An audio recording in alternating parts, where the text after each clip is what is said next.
بسم اللہ الرحمن الرحیم۔ اللہم صلی علی محمد و آل محمد۔ مسلمانوں کی تاریخ بہت سے تکلیف دہ، اندوہناک اور خونی واقعات سے بھری پڑی ہے۔ ان تکلیف دہ، اندوہناک اور خونی واقعات میں سے ایک واقعہ جنگ جمل ہے۔ جنگ جمل حضرت علی کے حکومت کے آغاز کے فوراً بعد لڑی گئی۔ اس جنگ میں ایک طرف خلیفۃ المسلمین حضرت علی ابن ابی طالب تھے اور دوسری طرف ان کے مخالفین تھے، اور ان کے مخالفین کی فوج کی قیادت کر رہی تھیں رسول اللہ کی زوجہ حضرت عائشہ رضی اللہ عنہ، اور ان کے ساتھ دو بہت بڑے اور نمایاں صحابی حضرت طلحہ اور حضرت زبیر، وہ بھی حضرت علی کے مخالف کیمپ میں کھڑے ہوئے تھے۔ یہ جنگ مسلمانوں کی تاریخ کی ایک انتہائی خطرناک اور انتہائی تباہ کن جنگ تھی۔ اس جنگ کے بارے میں اور اس کے آثار کے بارے میں عام طور پہ بات نہیں کی جاتی۔ ہم انشاءاللہ کبھی تفصیل سے اس کے حوالے سے گفتگو کریں گے۔ آج اس جنگ کے ذیل میں رسول اللہ صلی اللہ علیہ وآلہ وسلم کی زوجہ محترمہ ام المومنین حضرت ام سلمہ کی ایک حدیث آپ کے ساتھ شیئر کرنا چاہتا ہوں، اور اس حدیث کے راوی ہیں ابو ثابت، جو رسول اللہ کے جلیل القدر صحابی حضرت ابو ذر غفاری کے غلام تھے۔ یہ حدیث جو میں آپ کے ساتھ شیئر کرنے جا رہا ہوں، یہ مستدرک حاکم کتاب حدیث ہے، اور اس کی جلد نمبر 4 میں حدیث نمبر 4628 ہے۔ ابو ثابت حضرت ابو ذر غفاری کے غلام، وہ کہتے ہیں کہ جنگ جمل میں مولا علی کے لشکر میں تھا، لیکن جب میں نے دیکھا کہ دوسری طرف حضرت عائشہ کھڑی ہوئی ہیں تو میرے دل میں ایک شک و شبہ سا پیدا ہو گیا، میرے دل میں ایک وسوسہ سا پیدا ہو گیا، اور بہت سارے لوگوں کے دلوں میں یہ بات میں بیان کر دوں، اور کتابوں میں بھی لکھا ہوا ہے کہ جنگ جمل میں بہت سارے لوگ اس کشمکش کا شکار ہو گئے تھے کہ ایک طرف حضرت علی علیہ السلام ہے اور دوسری طرف حضرت عائشہ اور حضرت طلحہ اور حضرت زبیر، یہ بہت بڑے بڑے صحابی تھے، بہت بڑے بڑے نام تھے، تو بہت سارے لوگ کنفیوز ہو گئے کہ حق کس طرف ہے اور باطل کس طرف ہے۔ حضرت علی کے بارے میں سوچیں کہ وہ باطل پہ ہیں تو یہ بھی ممکن نہیں ہے کہ حضرت علی باطل پہ ہوں، دوسری طرف بھی بڑے بڑے نام ہیں، بڑی بڑی شخصیات ہیں، تو بہت سارے لوگ اس وسوسے میں اور اس شک و شبے میں مبتلا ہو گئے تھے۔ تو ابو ثابت کہتے ہیں کہ میں بھی اس شک و شبے میں مبتلا ہو گیا تھا، لیکن ظہر کی نماز کے وقت اللہ تعالیٰ نے میرے دل سے یہ شک و شبہ برطرف کر دیا، اور میں سکون کے ساتھ، اطمینان کے ساتھ مولا علی کی طرف سے اس جنگ میں شریک ہوا، اور مولا علی کی طرف سے میں نے یہ جنگ لڑی۔ جب یہ جنگ ختم ہو گئی تو میں مدینہ میں گیا۔ مدینہ میں جا کر میں رسول اللہ صلی اللہ علیہ وآلہ وسلم کی زوجہ ام المومنین حضرت ام سلمہ کی خدمت میں حاضر ہوا۔ یہاں یہ بات بیان کر دوں کہ اس زمانے میں ایک رواج بن گیا تھا مسلمانوں میں ایک معمول بن گیا تھا کہ جب بھی کوئی مسلمان باہر سے مدینہ میں آتا تھا تو وہ رسول اللہ صلی اللہ علیہ وآلہ وسلم کی ازواج کی خدمت میں حاضر ہوتا تھا سلام کرنے کے لیے، اس لیے کہ قرآن مجید کے مطابق رسول اللہ صلی اللہ علیہ وآلہ وسلم کی ازواج مومنین کی مائیں ہیں، تو جو بھی مسلمان جاتا تھا وہ یہ سمجھ کر کہ میں اپنی ماں کے شہر میں آیا ہوا ہوں، تو یہ مناسب نہیں ہے کہ انسان اپنی ماں کے شہر میں آئے اور ماں کو ملے بغیر، ماں کو سلام کیے بغیر چلا جائے، تو یہ ایک معمول تھا مسلمانوں میں، وہ امہات المومنین کی خدمت میں حاضر ہوتے تھے سلام کرنے کے لیے۔ تو ابو ثابت کہتے ہیں کہ میں حضرت ام سلمہ کی خدمت میں حاضر ہوا، اور یہ جو جنگ جمل میں میرے ساتھ ہوا تھا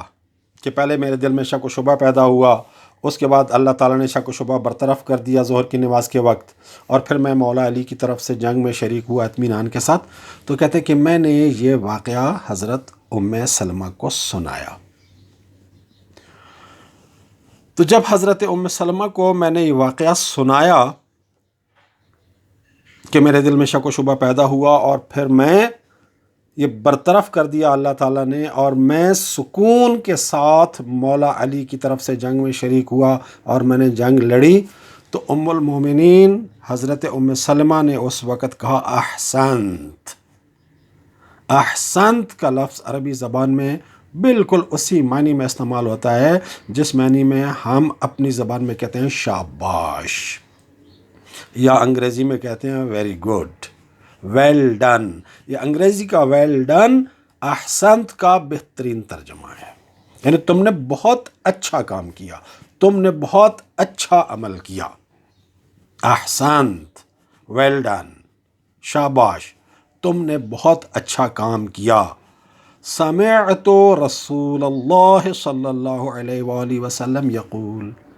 میں نے رسول اللہ صلی اللہ علیہ وآلہ وسلم کو یہ فرماتے ہوئے سنا ہے۔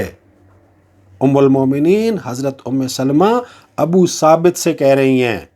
کہ تم نے حضرت علی کی طرف سے جنگ میں شرکت کر کے، حضرت علی کی حمایت اور نصرت میں جنگ کر کے بہت اچھا کام کیا، ویل ڈن۔ کیوں؟ سمعت رسول اللہ، میں نے رسول اللہ صلی اللہ علیہ وآلہ وسلم کی زبان مبارک سے سنا ہے کہ آپ فرما رہے تھے علی مع القرآن والقرآن مع علی، علی قرآن کے ساتھ ہے اور قرآن علی کے ساتھ ہے، وَلَن يَفْتَرِقَا، اور یہ دونوں ایک دوسرے سے کبھی جدا نہیں ہوں گے،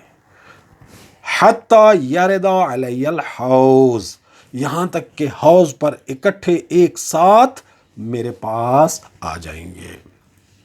اور امام حاکم اپنی کتاب مستدرک حاکم میں اس حدیث کو نقل کرنے کے بعد کہتے ہیں ھذا حدیث صحیح الاسناد، یہ حدیث صحیح السند حدیث ہے۔ اور اس حدیث کی تائید حدیث ثقلین سے بھی ہوتی ہے۔ حدیث ثقلین اہل تشیع اور اہل سنت دونوں کی کتب حدیث میں مذکور ہوئی ہے، اور ایک صحیح اور متواتر حدیث کے طور پر اس کو لیا گیا ہے، اور اس میں بھی رسول اللہ صلی اللہ علیہ وآلہ وسلم کے الفاظ اس طرح سے ہیں کہ میں تمہارے درمیان دو بھاری چیزیں چھوڑ کے جا رہا ہوں، اللہ کی کتاب اور اپنی اہل بیت، جب تک ان دونوں کے ساتھ رہو گے کبھی گمراہ نہیں ہوگے، اور یہ دونوں کبھی ایک دوسرے سے الگ نہیں ہوں گے یہاں تک کہ حوض پر میرے پاس پہنچ جائیں گے۔ اور ظاہر سی بات ہے مولا علی علیہ السلام اہل بیت کے افراد میں سے ایک فرد ہیں۔ تو مسلمانوں کو یہ بات اچھی طرح سے یاد رکھنی چاہیے کہ ابتدائے تاریخ میں جو جنگیں ہوئیں، جو واقعات ہوئے، جو اختلافات ہوئے، ان میں رسول اللہ صلی اللہ علیہ وآلہ وسلم کے ارشاد کے مطابق قرآن کے ساتھ علی تھے، علی کے ساتھ قرآن تھے، قرآن اور علی ایک دوسرے کے ساتھ تھے۔ نتیجے کیا نکلتا ہے کہ جب علی قرآن کے ساتھ ہوں، قرآن علی کے ساتھ ہو، تو پھر جو مولا علی کے مخالف ہوگا وہ کس کے مخالف ہوگا؟ وہ قرآن کے خلاف لڑ رہا ہے۔ تو مسلمانوں کو یہ بات بالکل کلیئر کر لینی چاہیے کہ کہیں اور کوئی اور دو لوگ لڑ رہے ہوں، کہیں اور دو پارٹیاں آپس میں لڑ رہی ہوں، کہیں اور کوئی دو فریق آپس میں لڑ رہے ہوں، ان کے بارے میں اگر یہ شک و شبہ کسی کے ذہن میں آئے کہ پتہ نہیں کون حق پہ ہے کون باطل پہ ہے، تو ممکن ہے اس کی گنجائش ہو،